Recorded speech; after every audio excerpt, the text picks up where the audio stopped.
4 நாட்கள்ல 404 கோடி.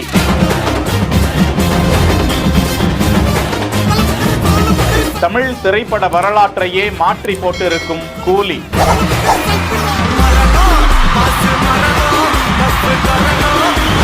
வெற்றி அடைந்திருக்கும் Loki super star combo. Lokesh Kanagaraj இயக்கத்தில் ரஜினிகாந்த் நடிப்பில் கூலி திரைப்படம் வெளியிடப்பட்டது. ஆமீர் கான், நாகார்ஜுனா, ஸ்ருதிஹாசன், சத்யராஜ், சௌபின் ஷாஹீர், உபேந்திரா உள்ளிட்ட பலர் நடித்துள்ள இந்த திரைப்படம் வெற்றி திரைப்படமாக 4 நாட்களில் 404 கோடி ரூபாயை வருவாயாக ஈட்டியிருப்பதாக தகவல் சன் பிக்சர்ஸால் அதிகாரப்பூர்வமாக வெளியிடப்பட்டிருக்கிறது. 350 கோடி ரூபாய் மதிப்பீட்டில் உருவானதாக கூறப்படும் இந்த படம் 4 நாட்களில் 404 கோடியாக அள்ளி இருப்பதாக தகவல் வெளியிடப்பட்டிருக்கிறது. கூலி திரைப்படம் முதல் நாளிலேயே உலகம் முழுவதும் 151 கோடி ரூபாய் வருவாயை ஈட்டிய முதல் தமிழ் திரைப்படம் என்பது குறிப்பிடத்தக்கது. செய்திகளை வழங்குவோர் GT holidays, Medway hospitals, Prithvi இன்னர்வியர்ஸ்.